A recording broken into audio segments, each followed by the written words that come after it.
Passar pela rua e ninguém notar. Recolher aquilo que ninguém mais quer. Correr atrás do caminhão do lixo. Você já parou para pensar como é a vida dos garis? Um grupo de alunas do curso de psicologia refletiu sobre a invisibilidade social da classe. E a pesquisa foi premiada na última mostra de iniciação científica aqui da Universidade de Passo Fundo. Para falar sobre o estudo, estão no estúdio o professor Hélio Possamay e a acadêmica Flávia Michele Pereira Albuquerque. Mas antes de começarmos a nossa conversa, acompanhe como foi o trabalho desenvolvido na prática, através da reportagem produzida pelo Núcleo Experimental de Jornalismo em parceria com a UPF-TV. Um caminho de 40 a 70 quilômetros e nele de 120 a 200 toneladas de lixo.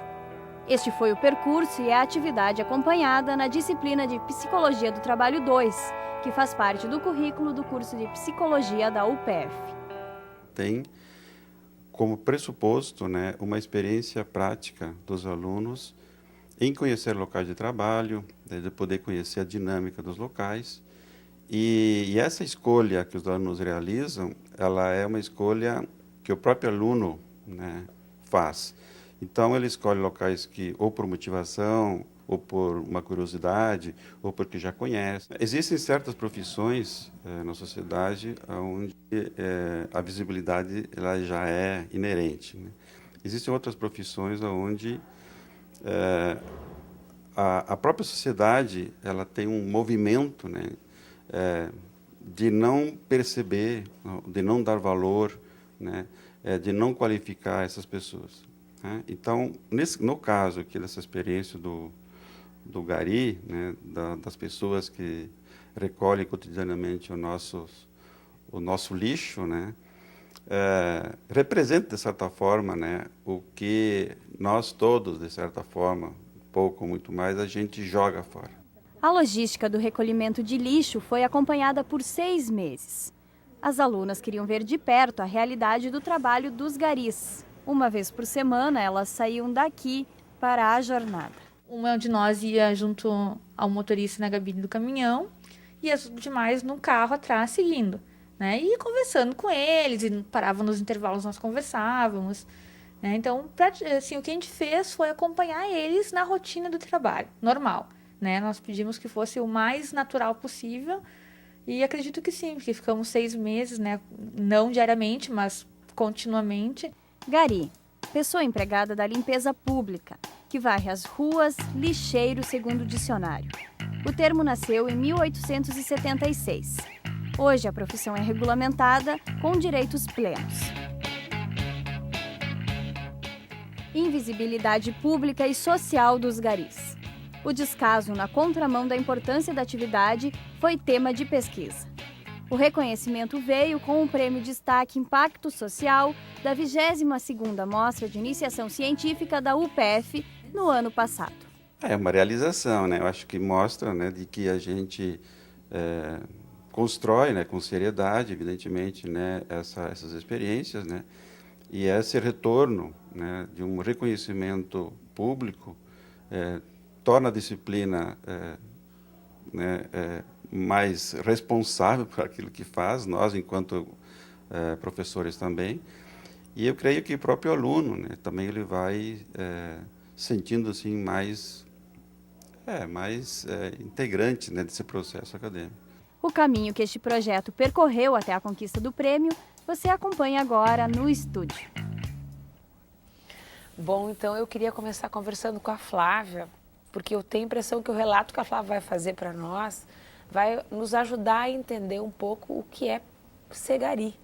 Tu passou bastante tempo acompanhando eles, Antes de tu falar como eles se sentem, conta um pouquinho para nós como é que você se sentiu fazendo esse percurso. Na verdade, eu ia sempre junto na cabine do motorista, Então, é bem complicado, porque uma coisa é tu ouvir os relatos, outra coisa é tu ver na prática. Então, as pessoas xingando, muitas vezes buzinando, tapando o nariz. Então, isso eu me senti na mesma situação deles, Que eu também estava nesse momento invisível, E, ao mesmo tempo, o quanto era importante estar ali para eles, Para eles serem vistos. Mas, num primeiro momento, a sensação é essa, de que tu tá atrapalhando, Que tu Embora esses sejam serviços indispensáveis para o bom funcionamento do nosso cotidiano, né? Professor, qual é essa relação entre o trabalho e a identidade? De como eu me vejo e como o outro me vê? Podemos iniciar colocando, né, da seguinte forma. Quando a gente encontra alguém, a gente pergunta o nome ou eles nos pedem quem somos, né? E em seguida vem uma pergunta que é importante. O que é que tu faz? Trabalhas aonde? Então o trabalho, ele tem essa importância social de construir nas pessoas identidade, né? Nós vivemos uma sociedade onde ainda quem trabalha se sente integrado, né, se sente participante, usufrui, né, de uma série de possibilidades, né? E quem não trabalha não tem acesso a muitas questões, né? Não tem acesso a muitos espaços, talvez. E também acho que tem uma questão que a Flávia comentou antes de começarmos o programa, que é a questão do consumo, né? Também dependendo do trabalho que tu tem, da renda que tu tem, existem coisas que tu pode e coisas que tu não pode consumir. A sociedade, ela é assim, né? Ela rotula as pessoas conforme o poder aquisitivo que elas podem consumir. O ser pelo ter. Exato. Então, isso veio muito frequente nesse trabalho. Porque eles nos comentavam assim, quando a gente chega com o uniforme, as pessoas já não nos olham, até quando entra no ônibus. E quando eles estão sem o uniforme, eles são mais vistos. Mas no momento que eles dizem que eles são garis, já muda o olhar. Isso várias vezes eles nos comentaram.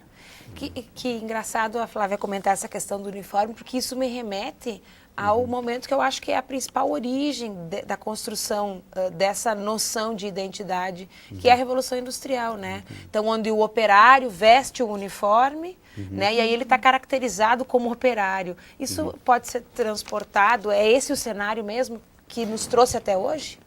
Sim, o uniforme, temos também que entender que o uniforme, ele dá identidade também para quem o veste, né? Nem todo uniforme desqualifica. Tá? Nós estamos trabalhando com um grupo de pessoas que realizam uma atividade social, que recolhe o lixo e que por isso veste um determinado tipo de uniforme para dar visibilidade, né? Existem outros uniformes, né, que os profissionais da sociedade usam, se utilizam e que dá destaque. O jaleco? O jaleco pode ser um exemplo, né? Então, dependendo, assim, o uniforme, ele destaca, mas também ele torna invisível, dependendo em que posição da sociedade a pessoa se encontra. Tem aí também um outro elemento que acho que está na fala do professor, ver se eu estou equivocada, mas o uniforme também estabelece uma relação entre quem eu sou e o conhecimento que eu possuo. Ou seja, o conhecimento também é o meu grau de instrução, também é um elemento que agrega valor à minha identidade. Sim, por isso sim que a gente constrói modelos, né, de uniformes, né? Dependendo assim, da profissão, dependendo do espaço social onde as pessoas circulam, eu coloco insígnias, determino um determinado tipo de cor, né? Então isso vai dando elementos para as pessoas de longe já identificarem, né? E aí também está relacionado com a questão da cultura, a questão do saber, a questão do conhecimento. Então, determinado tipo de jalecos, né, ou determinado tipo de uniformes, ou determinado tipo de roupas que identificam, também colocam as pessoas, né, nessa escala social, né? Também tem a ver com o consumo. Se eu posso comprar determinada marca de roupa, por exemplo, e usar essa marca, isso agrega algum tipo de valor à minha imagem. Flávia, quais foram as etapas que o projeto passou, por quais etapas ele passou para chegar a esses resultados que vocês apresentaram na mostra de iniciação científica? Então, no primeiro momento, a gente fez um projeto, né? Apresentamos a Codepas, né? Que é a empresa responsável pela coleta de lixo em Passo Fundo, que então nos encaminhou a Via Norte, né? Frente à autorização desse trabalho, a gente começou a frequentar o ambiente, né, de trabalho mesmo. Desde o primeiro dia a gente foi no caminhão, né, a gente ia diariamente com eles e coletando informações, falas. Fizeram questionários com nós eles, fizemos um questionário, sim.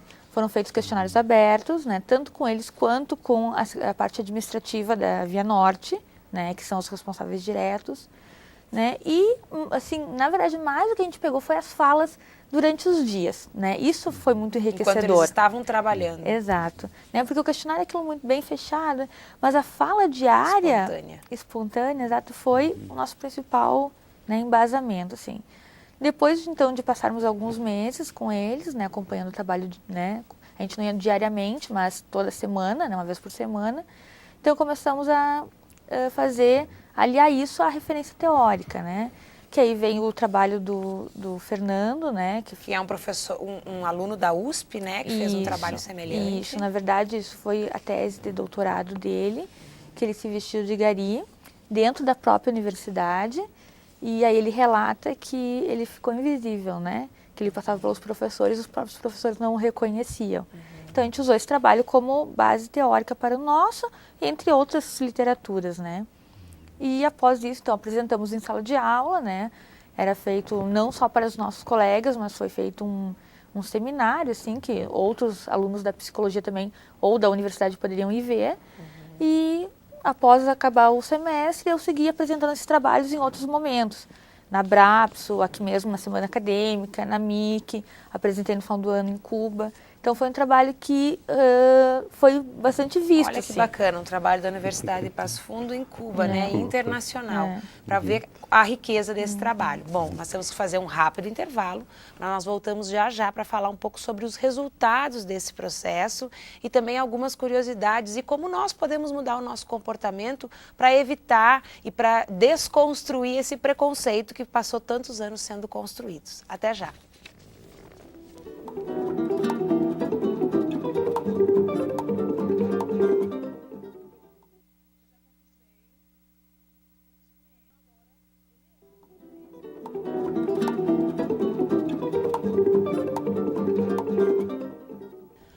Voltamos a falar mais um pouco sobre a pesquisa desenvolvida na UPF, a rotina de trabalho dos garis, a forma como a sociedade enxerga esses trabalhadores e o que eles acham disso. Mas antes, acompanhe mais um trecho da reportagem produzida pela nossa equipe sobre o tema. Depois da sala de aula, o estudo continuou na rua. O vídeo feito pelas acadêmicas do curso é resultado da pesquisa colocada em prática. As alunas envolvidas acompanhavam a rotina do trabalho de uma equipe, 4 garis e um motorista. E aí as impressões do estudo começaram a ganhar nova dimensão. Trabalho bem difícil, mais fisicamente do que emocionalmente, né? Eles passam o tempo inteiro correndo, faça chuva, faça sol, a coleta é realizada da mesma forma, né? A gente até questionou isso, se eles cansavam muito, eles disseram que não, que chegam em casa, tomam banho e estão bem.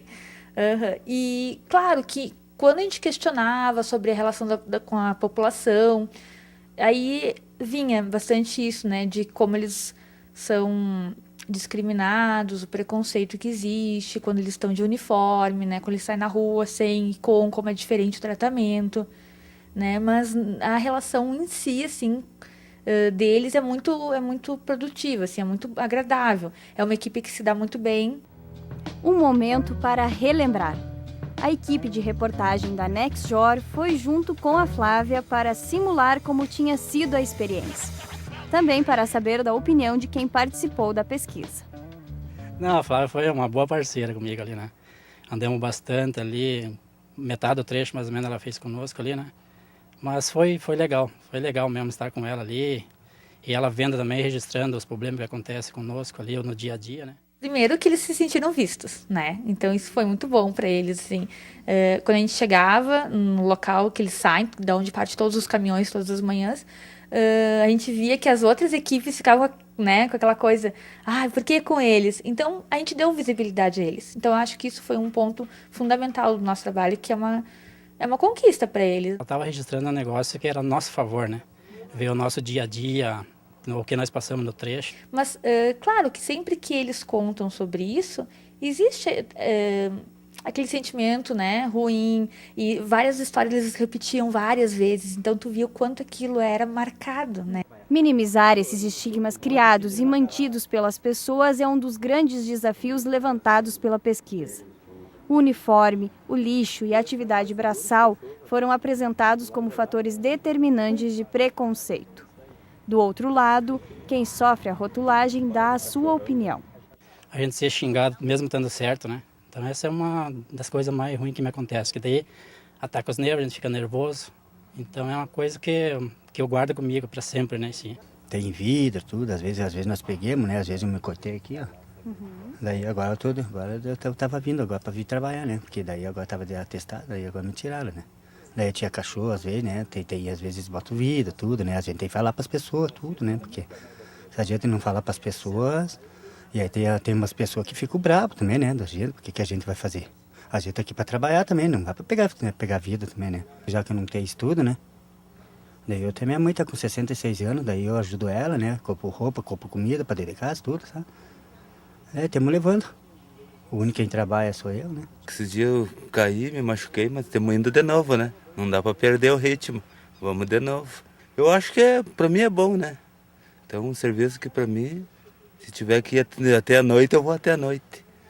Então para mim não tem que dizer que é ruim. Para mim é 100%. Tem gente que não gosta por causa do cheiro, mas a gente acostuma, né? Então eu já acostumei, já trabalhei aí dentro, eu sei como é que é.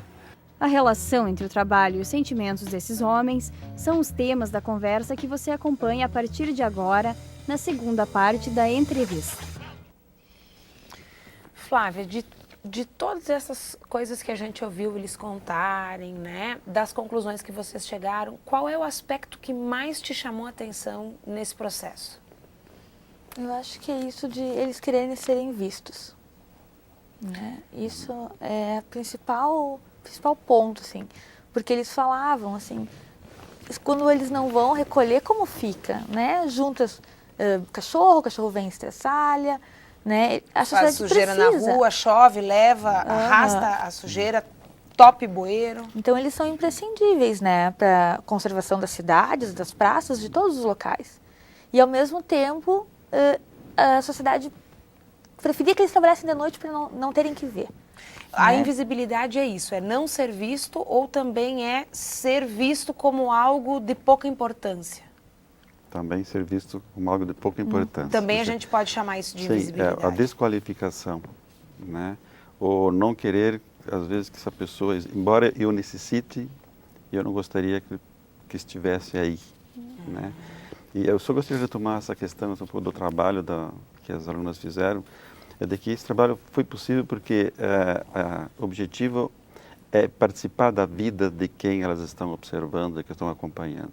Então, esse trabalho, nós conseguimos chegar a esses resultados porque o grupo entrou na vida desses trabalhadores, acompanhou, como nós vimos, e a gente pode ver na reportagem que eles não estão, eles estão satisfeitos com o trabalho que fazem. Isso é importante, sim. Eles estão no lugar, né, e estão satisfeitos. Então, o que necessitamos... Eles gostam do trabalho eles deles, pelas entendem falas, o valor. Eles falam disso, então assim, eles entendem a importância que eles têm. O problema é de como é que eles são recebidos, como é que eles são vistos, como é que eles são tratados, né? Então, isso faz com que nós, enquanto sociedade como um todo, tenhamos a responsabilidade de construir um processo de reconhecimento. E isso não vem apenas alguém falando, né? Assim como outras profissões também que estão desqualificadas, mas inicia um processo, inclusive, na própria família, né? Que os pais possam, né, no diálogo com seus filhos, identificando, né, que todos os trabalhos, todas as profissões são importantes, né? Todas necessitam ser respeitadas, né? Não importa aonde está sendo feito o trabalho, todos precisam ser respeitados. É um passo para a gente começar a desconstruir esse preconceito. Exatamente, né? Porque a gente, muitas vezes, nós só vemos uma parte dessa realidade, né? Vemos assim, o caminhão que atrapalha quem está com pressa para ir para o trabalho. O cheiro ruim que o tem cheiro que ficar ruim, atrás do caminhão. Né? Então, uma hora imprópria, ele passa na frente da nossa casa às vezes, né, daquele barulho, nós estamos talvez estudando, assistindo um filme, então isso nos atrapalha. Assim, quem está nos atrapalhando? E esquecemos que eles estão fazendo o trabalho, né? Para o nosso bem. Para o nosso bem, exatamente. Flávia, eu fico pensando, isso poderia, esses resultados aos quais vocês chegaram acompanhando os garis, a gente poderia ler outras profissões à luz desses mesmos resultados, né? Como, por exemplo, eu citava antes, a pessoa que recolhe a nossa bandeja na praça de alimentação depois que a gente come. Sim. É Sim. possível entender que Sim. isso acontece de forma mais ampla. Com quem? Quais são as profissões que sofrem isso mais frequentemente? Tipo, temos esse exemplo, né, da moça que recolhe nossa bandeja, o jardineiro aqui da UPF mesmo, o segurança do shopping, a caixa do supermercado, né, que às vezes nos recebe com um bom dia ou boa tarde, a gente mal responde, o menino que está ali empacotando. Só o olhar, o fato de tu olhar ou não para a pessoa já faz uma diferença, professor? Faz, sim. Por incrível que pareça, é um gesto tão simples. É um exercício que a gente poderia fazer, né? Primeiro, assim, perceber que existe essa pessoa. Né? Se eu estou num shopping, fiz a minha refeição, fiz o meu lanche, muitas vezes as pessoas mesmo já levam, né, a sua bandeja até o espaço onde se coloca, né, os utensílios já, né, que foram utilizados. Mas é importante, assim, o exercício começa em, primeiro, enxergar. E depois, quantas vezes nós cumprimentamos as pessoas? Eu fico pensando que empiricamente, e aí eu posso estar equivocada, porque é uma observação completamente da experiência, né? Mas assim, que às vezes essas pessoas sofrem tanto com a invisibilidade que elas também começam a se portar como invisíveis. Não só a gente deixa de olhar, como elas deixam de prestar atenção se a gente olha. Porque é tão comum não serem percebidas que... Eu fico pensando, por exemplo, das pessoas que vêm na nossa mesa tirar a bandeja quando ela ainda está na mesa, né? E que também não nos olham. Nem pedem licença porque tu tá ali, mas... E às vezes, que pessoa mal educada, mas a gente não sabe o quanto ela está sofrendo, talvez. Talvez nós poderíamos pensar da seguinte forma, assim, evidentemente que existe um movimento da própria sociedade de afastar as pessoas, né, ou as profissões, né, os serviços, os trabalhos, do qual nós não sentimos tão bem nos aproximar, né? Agora, sim, é importante também assim, construir, né, nessa relação assim, o aspecto de que a própria sociedade, ao insistir de que essa é uma profissão desqualificada, né, que é uma profissão que não... Menor. Uma profissão que, por si só, ela tem já um valor monetário menor. As pessoas que chegam até esse espaço, sabe, por esse movimento que se constrói, elas mesmas, aos poucos, elas vão sentindo menores, diminuídas. Se convencem disso. E se convencem de que realmente estão num lugar desqualificado. Então, normalmente, nós passamos a... Elas começam a se culpabilizar, né? Começam a achar defeitos, começam a achar dificuldades por estarem nesse lugar. Nós vimos no vídeo da fala dos garis que eles não têm essa fala. Assim, eles gostam de fazer, eles têm, só que são maltratados.